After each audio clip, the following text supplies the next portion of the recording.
Welcome to A Scrap Life, a podcast solely focused on the hustlers, grinders, operators, and business owners who live and breathe the scrap metal industry every day. Here is your host, Brett Eckhart.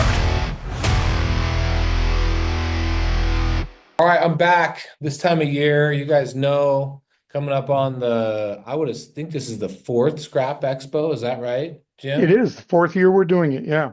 So sitting here with the man, the myth, the legend, Jim Keefe, and we're going to talk Scrap Expo.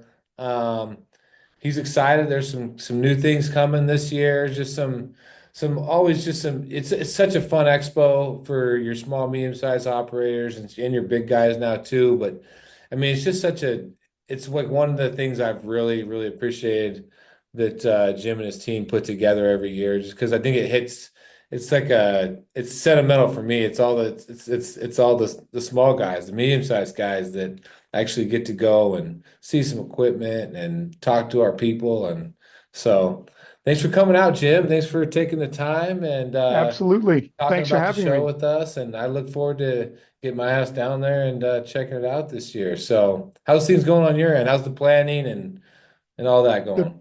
Well, thanks again for having me, Brett. And the planning's going great. We're in good shape. We've got a larger outdoor demo area than we've ever had. We've got about a dozen exhibitors out there, and we've got a couple of shears that are going to be in the yard this year.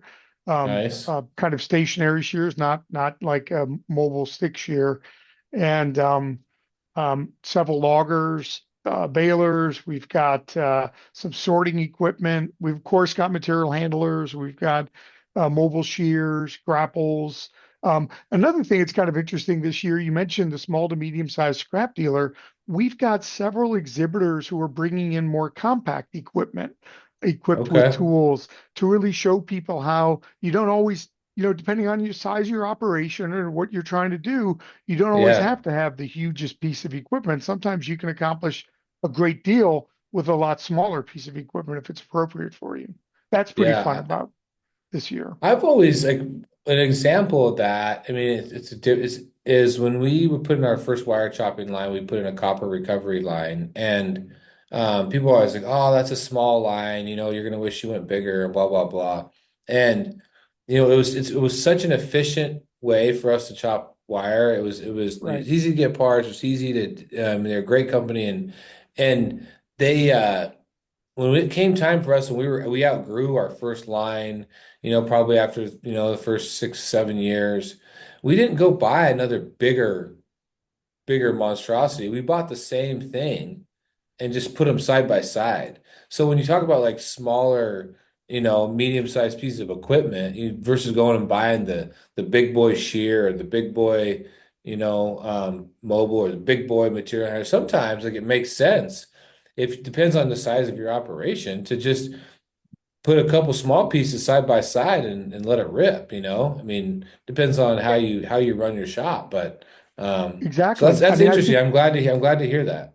I think it's really interesting. And again, it depends on what you're doing. I mean, if you're starting up a new part of your business or you're realizing that there's an element of being able to sort some material that you had before been selling as mixed loads, and now with some marginal investment in equipment, you can begin to sort it out and upgrade, that can make a lot of sense for a lot of operators. So I'm excited about being able to have that kind of equipment being shown. And we've got the largest indoor expo that we've ever had. It continues to grow significantly every year. So it's going to be a great opportunity to visit with a lot of different vendors. So I see this year it's the week, it's the week before roundtables. Is that correct? Yes, it is. So I think the first year you did it, it kind of coincided with roundtables, right? Wasn't it kind of the It did, and same? that was unfortunate. We Yeah, worked with the REMA to try to avoid that kind of thing. We don't want to be on yeah. top, right on top of another important industry meeting. So I was wondering, like, is you guys had to, because what was it, the second or third year, you guys must have worked out the schedule where it's like, okay, now you can come here, go to Scrap Expo, and then if you want to go to roundtables up in Chicago, you can. So you can hit both Right. if So you it's a, want. it to a large extent, it's a different audience, right? Because roundtables is, Absolutely. full of traders. And it's a great event. It really serves a good purpose for the industry.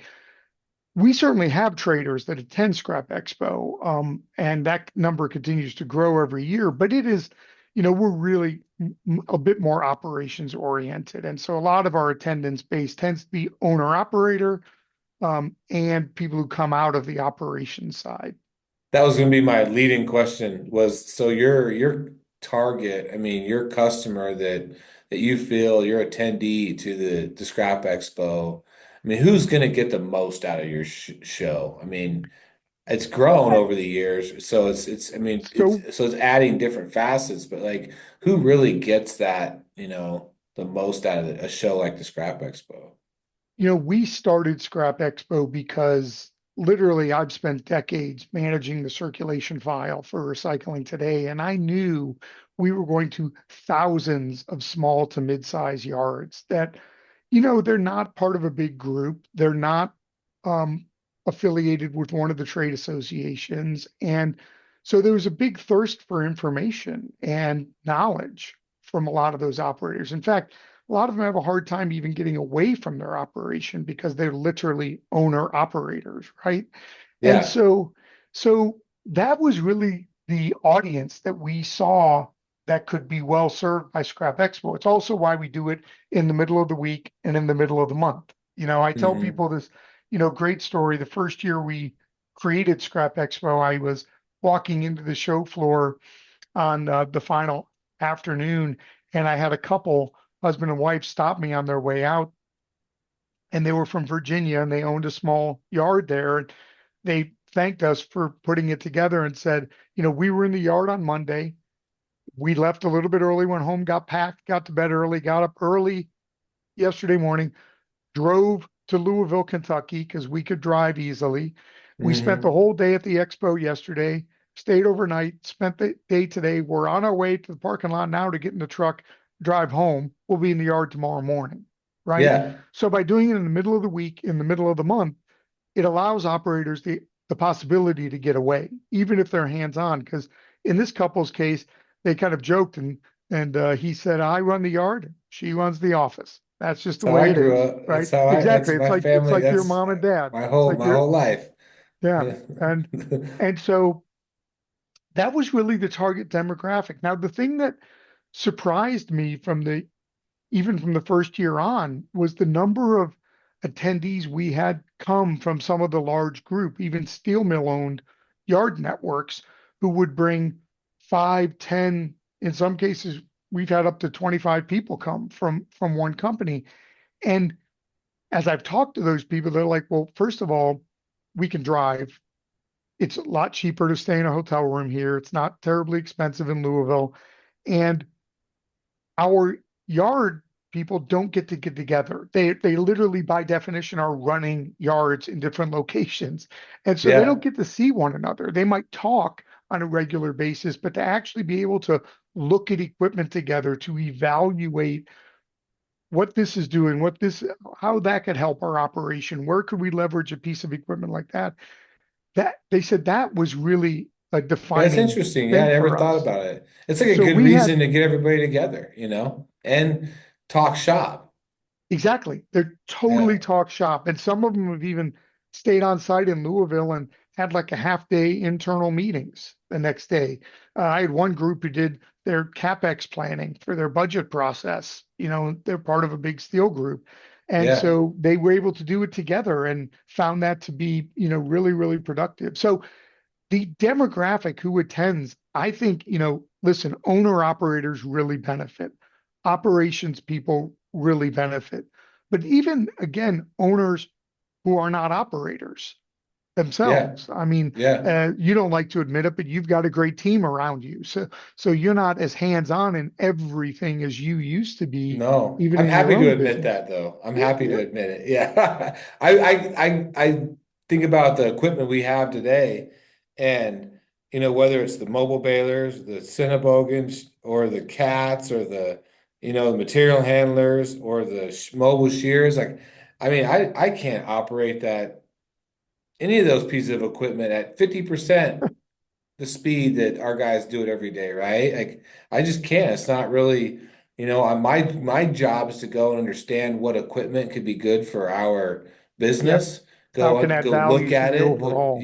Where does it fit? How does it add value? And then go from there. And I think as a there's owners and there's operators. There's owner operators. I think, and I feel like, Right. but that small to medium size hits home because, and what I think where I think it hits the most home is the equipment aside is the way you have your classes and your discussions scheduled and what your topics are, because sometimes you can go to those big and whether it's this big roundtable event or just even the big national event in Vegas or wherever, and it's like an aluminum symposium or whatever, right? Well, shit, we handle aluminum and copper and stainless and this, like, and we as small, medium-sized guys, like the overall picture of where aluminum's going is or where it's at, and nobody can say anything because everybody's worried about a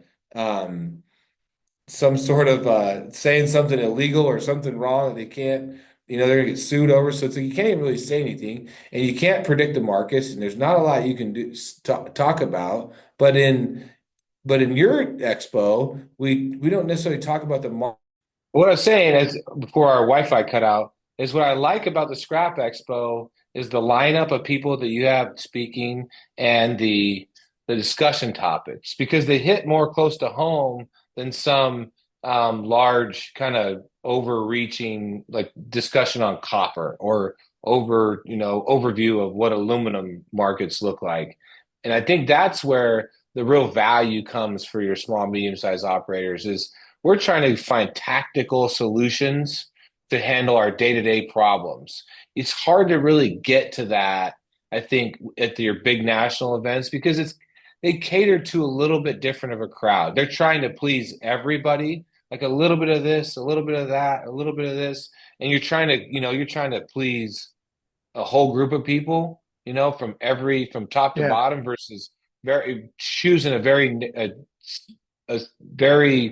distinct sector of our business, your operators and your owners and your small, medium-sized guys, and saying, here is where we're at, and here's what we're talking about, and that's what I really like about the Scrap Expo.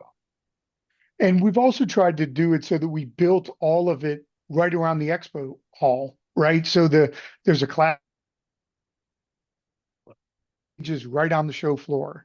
So we bring it, really close to home. So also the group can stay together, right? There's Yeah, networking tables, people can sit down and have conversations all over the place. And we've got that all set up. We do the main stage, where we do some feature, and then we have the classroom where folks can go in for little more intimate settings. But it's really worked out well, keeping everyone together. One of the things I'm very excited about this year is doing you know, the the session that you're running and turning challenges into opportunities. The workshop that is really about how, as a small operator, can you benefit from having an outside board? Well, this is a concept of giving you the board, right? yeah, Um, and we're also doing a session this year on tariffs, M&A, and the financial world. And kind of, we were talking about this before we started the call, but, that's a factor that's having an impact on everybody. And so, we're taking a hard look, and we've got some top people coming in who really look at the financial world um, and the availability of capital. How do you finance things? How do you look at M&A? That's a big thing in today's world. Our session we did last year on M&A activity was standing room only. yeah, It was nobody, because a lot of small to medium sized yards, they're really curious about that topic, yeah. Well, I think it's and the way a lot of people, they're either like, because our industry, there's a there's a there's a good chunk of businesses that don't have a succession plan or don't have a family member to take over the that's business, right. or they've built up enough equity in it that they want their parents to go retire and go do something different, and they'll just kind of move on themselves or whatever, right? So, I mean, there's that section of it. Then there's the part where, I've always said there's there's a big chunk of our business that needs to on the succession plan that has kids and nieces and nephews and family members involved that really needs to dive into that and say, how does everybody get what they want out of this next phase of our Exactly. business, right? How do we grow? Do we go buy somebody that's on their way out? Do we, go buy a yard and greenfield it and compete that way or whichever? And I think there's just so many avenues when we talk about even the M&A, but also I like the idea of giving the small, medium-sized operators the ability to understand why their equipment cost might be more expensive this year. And I think most people know, but they may not know like the depths of it. They say that your equipment distribution guys are fighting, right? Your manufacturers are fighting. And That's just right. kind of giving them a peek behind the curtain, I think, is super valuable. So then they can kind of say, oh, okay, maybe I am better to just wait and let the tariffs kind of shake themselves out, interest rates come down, and then I can go buy a piece of equipment. Or I got to have that now because an extra 5% on my equipment costs, and is I'm going to more than make up for that, in production, right? Absolutely. So there's just so many nuances to it that are super important to understand, especially when you're the one writing the check for the equipment, Exactly. right? It's a lot Yeah. easier when someone else is writing the check, but when it's you as the owner, I mean, you're the guy signing on the line. You want to make sure you've done your research, and that's what I like about the Scrap Expo. A, I've always been a big supporter of you and how you go about your business, but B, like I feel like you're genuinely doing it from a place of let's figure out a way that we can all get better and help each other out and give each other insight. And I think there's just a lot of value in that.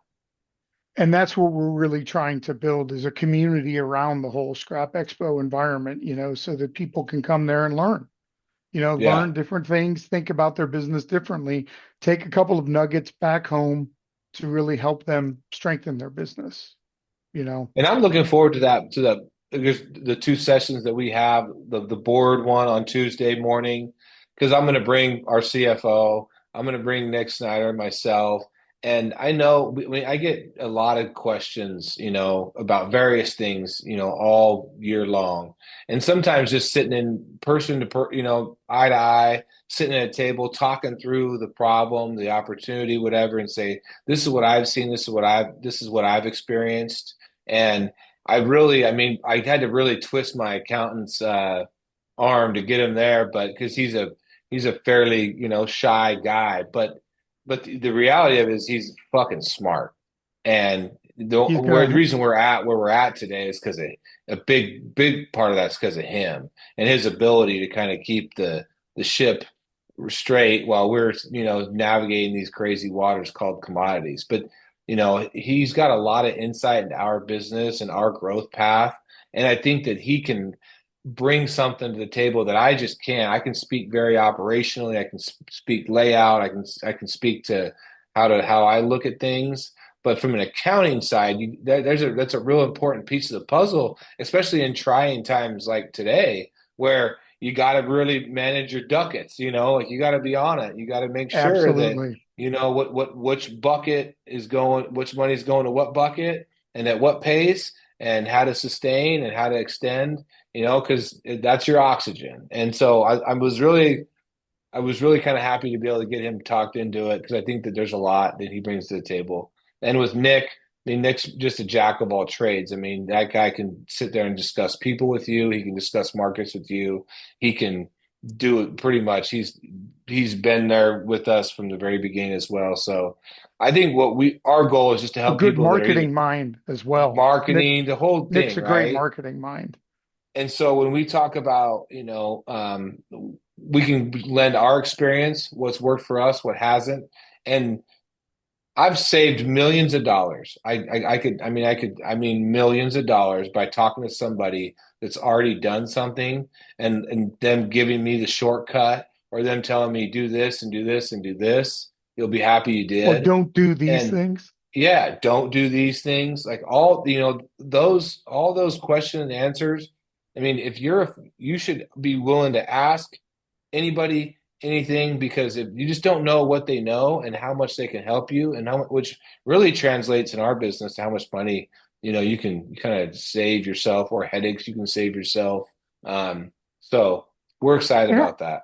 and I think, again, bringing Brian to the table, Brian Ferguson, your CFO, um, companies, in today's world, banks want visibility to where you really are as a business and the Yeah. financial engineering that's behind that. And I don't mean that in any, I mean the accounting systems and the ability to manage things in a strong way are really important. We're going to have Andy Pappas is going to speak on the opening keynote, and Andy's a banker, right? Comes from Hmm. BMO. He's a capital markets guy, and he's going to talk a little bit about that. Companies who don't have their books together, right, are not the people they want to lend money to, are not the people they want No. to help through tough times, right?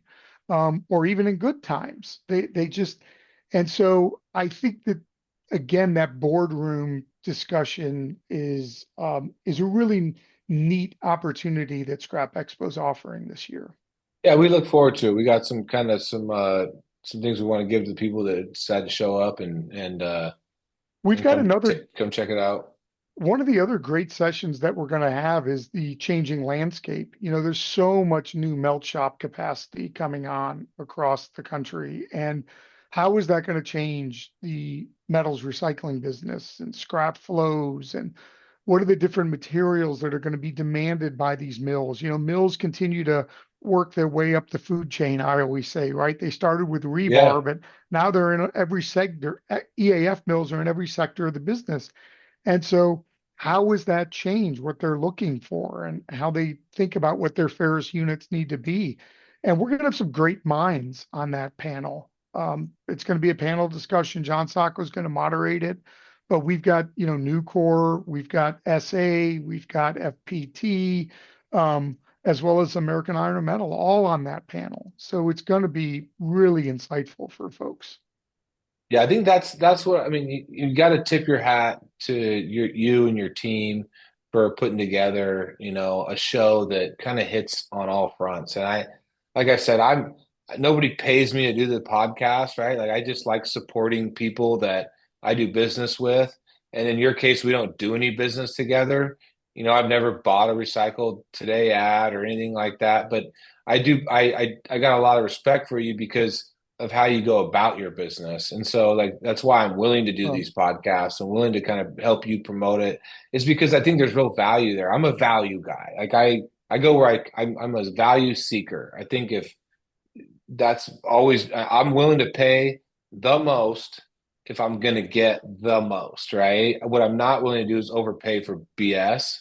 And right. so but my wife will always say, like, you don't even look at the price. I'm like, no, I look at the price when the price is a big factor. I don't look at the price when it's something that I want the best value, I want the most bang for my buck, and I want the highest end, right? And so I feel like the affordability of the Scrap Expo, you guys have done a great job with that, keeping it affordable for owner operators and operators. I feel, that's a big plus that you guys have going for you. And just your ability to kind of talk about different pieces that really affect our day-to-day operations, guys that are running one baler, one shear, in some cases, none. They just got trucks and some trailers Right. and they're selling to those guys, and in some cases they got five shears and five balers and 10 yards, right? It's just, there's a nuanced piece of that market that really hits home with the Scrap Expo. So I'm really looking forward to it. So Well, give me thank the you. top couple cool things that you guys that you're really looking forward to this year that they're different than the previous years. Yeah. So first of all, thank you for the kind words. I do really appreciate it. We have a great team here at Recycling Today, and I'm really fortunate to be surrounded by some good people. But one of the things we've done with Scrap Expo, you mentioned keeping it affordable. We try to keep the registration rates very affordable. Again, we're in I love Louisville, Kentucky, but it's a bit of a second tier city, right? So it's a little bit Yeah, less expensive. A lot of people can drive in. I know coming from Idaho, you've got to get on a plane, the private Southwest jet yeah, yeah. The that you private fly. jets lined Yeah. up. Um, But we also offer group discounts. If you bring three or more people from your team, the registration fees go way down. You know, again, that's designed so you can bring an operator, you can bring a yard foreman, you can bring your team to be able to focus on your business in a different environment for a couple of days, right? Yep. One of the things that we're doing this year at Scrap Expo that we've never done before is we've compiled a unique technology spotlight that is focused on refining recycled metal. How do you really, again, these mills are changing what they want as packages. And so Hmm. this session is going to have two parts. Part one, we're going to bring a whole bunch of technology suppliers together to talk about what's out there, what's available to you as an operator, and what does it mean when somebody says, oh, hyperspectral imaging of your whatever, Yeah. what's it all mean? And what's available? Robotics. We'll talk about robotic sorting. We'll talk about optical sorting. We'll talk about the different types of magnets you can deploy um, uh, into your operations. Um, and then we're going to bring that to another level, have a second carry-on panel that is going to be the operator's perspective. And so that's going to be a top tier of operators. We've got, George Adams from SA. We've got Kevin Gershowitz from Gershaw Recycling. We've got Tommy Bishop from Recycle West Virginia. And we've got Wade Connor from Trinity Metals, who are going to sit on this panel that's going to talk about this is actually how we've deployed this tech and how we're using it to create different packages to meet the needs of our consumers that we serve. The whole thing's going to be moderated by Ronak Shaw. Some people know Ronak. He came out of Alter, but he was the founder of Levitated Metals, which is now part of Mervis Group. And he knows a lot of this tech inside out, backwards, and forward. And so he's going to moderate the whole thing, the suppliers, and then the suppliers are going to go off the stage and the operators are going to come on. And, so that's going to be a really, I think, insightful panel that people are Yeah. going to I really, like really it. appreciate. That's something I'd like to sit in on. I think that's where, technology is going to change the game. Our industry is a mature industry. There is no doubt about it. But technology will play a role in still so many ways. And Yes. Brian and I, we've been talking about how technology's played a role in our business and how it plans to play a role in the future. And some of that is, on the back end of your business, which is why we invited Aldo to speak to, how, some of Yeah. your third party accounting, third party sales, third party, just the ability to kind of squeeze, when squeezing is required in our industry Yeah. to tighten your belt, right? But And also get to your keep your costs overhead down. under And control. and that's where technology can help you win is it keeps your overhead in line, right? So Yeah. there's the advantage of technology on the overhead side. There's the advantage on the SG&A side. It brings a lot of value, to understand where the market's going or tools could be put in place today, to really boost your business and grow, even though the market is a little wish-washy right now. It is tight, and I think that's what we need to be good at is we need to figure out how to tighten when it needs tightened, look for opportunities so that when the market does take the stairs up and we're ready for it, we're ready to go. Exactly. You're well positioned. And I think that's what doing some of these networking type events. I feel like this is less networking and more learning. You go to some of those big events and it's just networking. Hey, we're selling networking, right? Well, at some point, like networking is what it is. I mean, I can do a lot of that on social media, but what you can't do is go to some of these things and actually like get, fast, hard lessons on how to do something right now that can really bring value to your business, right? Networking's And that great. If you don't have a great network, then you got to do a lot of these shows. But if you've got a good network, then understand that this show really brings, operational value to you, like actionable stuff you can take today. And so, just one more, I think, advantage that I just don't want you to gloss over, you guys do actually provide. And I think that, again, one of the sessions that you're going to moderate is that controlling costs and capitalizing on opportunities session that's really, you know, designed to be brass tacks. How do we get to the Yeah. brass tacks of how you leverage these tools and or understand what your costs really are? Because if you don't understand them, you can't manage them. And then they get out of Yeah. control. But, the other thing we do is, it sounds simple, but we've got lots of tables and chairs all over the place. So people can just, you can meet up with somebody and sit down and talk about how they manage their inflow, how they manage their scale house, how they, whatever it is, so that you can visit about those things just on the fly, right? There's plenty of time open to visit with the vendors and visit with other attendees. And, Yeah. the great networking event that we're doing this year is our dessert bourbon tasting and cigar reception. We're in Louisville, Kentucky, the heart of the bourbon belt, right? So Hmm. we've got to have a little bourbon testing in there, tasting Yeah, I in get there. it. I get And it. so we're doing that at Churchill Downs again this year, but we have a totally different venue than the venue we were in last year. So neat Okay. thing about Churchill Downs, it's a huge place. So you're going to get to Yeah. see where the Kentucky Derby gets run, and you're going to be able to taste some great bourbons, enjoy a cigar, and visit with a whole bunch of people who are in the same business that you're in. So the It's a great networking evening component activity. is there as well. And I think I will always, I mean, the networking at these events is great, and I don't want to discount it, but I also think like if you want some real actionable like takeaway items that can provide you more value than it costs you to go to the show, this is one of those ones. And being a value guy, like I do say this, you're going to get the bang for your buck on this one. So, Jim, You will. what's the dates? What's just in case anybody has any questions? Yep. What are the dates of the We are show, and what's the best way to do some research if they want some? we are September 16 and 17 in Louisville, Kentucky, and you can visit scrapexpo.net. Scrapexpo.net for all the details. All right, man. Hotel Appreciate rooms, you. registration, schedule, everything's there. Appreciate all that you do for our industry. I love this time of year. I didn't make it to last year. I had a few things going on. I'll be there this year, and I'm excited for it. And shout out to the guys that are going to come on do the sessions with me. Thank you, Brian, for being patient with me. Shout out to my buddy Blake Dorsett, who I'm excited to get him on stage. Blake's a I for think that's people that don't fantastic. know, I mean, that dude, he's a killer, man. He's good at what he He's the real does. deal. He's the real deal. He's humble as they all as they come.